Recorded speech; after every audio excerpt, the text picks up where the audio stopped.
नमस्कार, मैं हूं साक्षी मंगाई। उत्तराखंड में बीजेपी की सरकार बनने के बाद से अब तक बीजेपी के कार्यकर्ता ये आस लगाए बैठे हैं कि अब उन्हें दायित्व दिए जाएंगे, अब संगठन उन्हें महत्वपूर्ण दारोमदार सौंपेगा। लेकिन लंबे समय से इंतजार में बैठे कार्यकर्ताओं की प्रतीक्षा अभी तक समाप्त नहीं हुई है। अब तक भाजपा ने दायित्वों का आवंटन नहीं किया है। ऐसे में अब जब होली चली गई, विधानसभा का बजट सत्र भी समाप्त हो गया और साथ ही धामी सरकार के दूसरे कार्यकाल को भी 1 साल पूरा हो गया, तो उम्मीदें और बेचैन हो गई है। सियासी गलियारों में सवाल गति से तैरने लगा है कि आखिर कब मिलेगी बीजेपी कार्यकर्ताओं को दायित्वों की सौगात। आइए आज प्रदेश के साथ इस अहम सवाल का जवाब जानते हैं कि कब दायित्व बांटे जाएंगे, बंटवारे में किसे वरीयता मिलेगी, वो कौन से कार्यकर्ता होंगे जिन्हें अहम जिम्मेदारियों से दूर रखने की रणनीति है, और हाँ, प्रदेश भाजपा नेतृत्व ने कितना होमवर्क पूरा कर लिया है। रिपोर्ट देखिए। ये बताने से पहले कि भारतीय जनता पार्टी के कौन से कार्यकर्ता दायित्वों से खाली रखे जाएंगे, ये जान लीजिए कि इस होड़ में वरीयता किसे दी जाएगी। देखिए, माना जा रहा है कि 3 मानक है जिनके आधार पर सबसे योग्य कार्यकर्ताओं का चुनाव किया जाएगा। मतलब कि 3 बिंदुओं को ध्यान में रखकर दायित्वों का आवंटन होगा। पहला, धामी सरकार के दूसरे कार्यकाल के शुरू होने से ही पार्टी के सीनियर कार्यकर्ताओं को दायित्व का इंतजार है। इसमें सबसे पहले ऐसे सीनियर कार्यकर्ताओं की आस पूरी होगी जिनको विधानसभा का टिकट नहीं मिल पाया। ठीक। दूसरा, सुनने को मिला है कि उम्र के पड़ाव में भी चयनित कार्यकर्ता दूसरे कार्यकर्ताओं से आगे होंगे, वही सीनियरिटी वाला बिंदु यहाँ पर रहेगा। तीसरा, सीनियर कार्यकर्ताओं को वरीयता मिलेगी, ये बात तो देखी जाएगी ही, लेकिन सीनियर कार्यकर्ता भी वो जो संगठन की नजर में पार्टी के लिए निरंतर मेहनत करते आए हों। ये बात स्पष्ट है कि दायित्वों से उन्हें ही नवाजा जाएगा जो पार्टी और उसके उद्देश्य की दूरी को कम करते हों। यहाँ पर गौर कीजिए कि ठीक इसका उल्टा, मतलब कि वो कार्यकर्ता जिनके कारण संगठन को असहज होना पड़ा, उन्हें दायित्वधारियों की लिस्ट से दर्जा नहीं दी जाने की रणनीति है।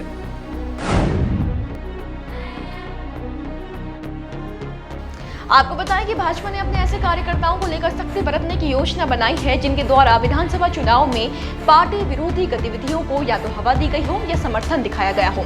संगठन ऐसे कार्यकर्ताओं को दायित्व की रेस से पहले ही बाहर कर चुका है जो पार्टी में रहते हुए अलग दिशा या मंशा से कार्य कर रहे थे। यहाँ बात दरअसल भीतरघात मामले की है।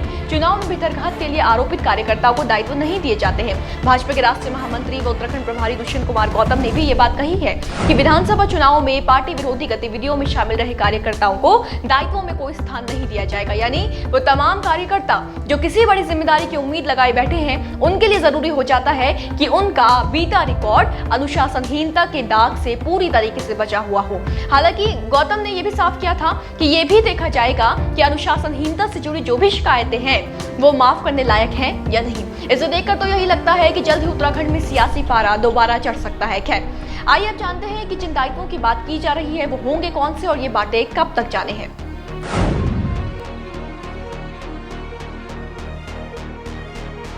जी हाँ, आपको जानकारी दे दें कि खबरों के मुताबिक उत्तराखंड सरकार के विभिन्न बोर्डों, निगमों और समितियों में शासन को अभी तक 88 खाली पदों का ब्यौरा प्राप्त हुआ है। इनमें सदस्यों की संख्या को जोड़कर खाली पदों की संख्या 100 से अधिक है। दरअसल मंत्रिपरिषद अनुभाग ने सभी विभागों से उनके अधीन बोर्डों, निगमों, आयोगों और समितियों में अध्यक्ष, उपाध्यक्ष, सदस्य, सलाहकार के पदों की स्थिति का ब्यौरा मांगा था।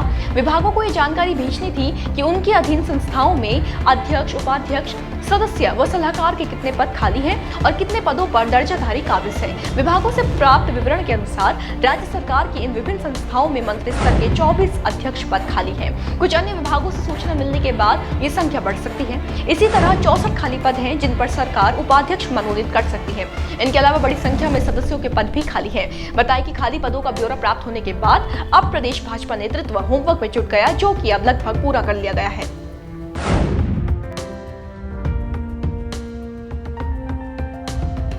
बताएं कि खाली पदों का ब्यौरा मिलने के बाद दायित्व आवंटन की प्रक्रिया तेज कर दी गई। इसके तहत प्रदेश प्रभारी दुष्यंत गौतम को सूची सौंपी भी जा चुकी है। खबरें हैं कि प्रदेश अध्यक्ष महेंद्र भट्ट की ओर से प्रदेश प्रभारी और मुख्यमंत्री धामी को तकरीबन 50 वरिष्ठ नेताओं के नामों की सूची सौंपी गई है। अब इस सूची में कब और कितने नेताओं को दायित्व दिए जाएंगे, ये मुख्यमंत्री धामी ही तय करेंगे। साथ ही प्रदेश प्रभारी अब इस सूची को लेकर एक बार दिल्ली में शीर्ष नेताओं से भी चर्चा करेंगे। वैसे माना तो ये भी जा रहा है कि सरकार पहले चरण में 30 के करीब नेताओं को दायित्व दे सकती है। अच्छा, वैसे अटकलों को उठने का ज्यादा समय दिया नहीं जाएगा क्योंकि अब कभी भी दायित्व आवंटन किए जा सकते हैं।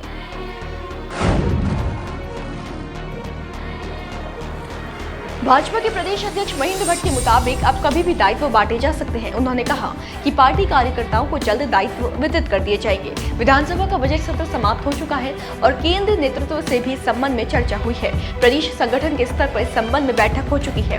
सत्र के कारण दायित्व वितरण में कुछ विलंब हुआ, लेकिन अब मुख्यमंत्री पुष्कर सिंह धामी जल्द इस संबंध में निर्णय लेकर कभी भी दायित्वों का बंटवारा कर देंगे। देखना यह है कि जल्द कब तक आएगा। एक लंबे समय से दायित्वों की हसरत रखने वाले भाजपा कार्यकर्ता इंतजार में बैठे हैं। दिलचस्प रहेगा देखना कि किसकी हसरत पूरी होगी और किसके हाथ खाली रह जाएंगे। होगा जो भी आपके लिए लेकर आएंगे। बने रहे देवभूमि इनसाइडर के साथ। आज ही डाउनलोड करें देवभूमि इनसाइडर।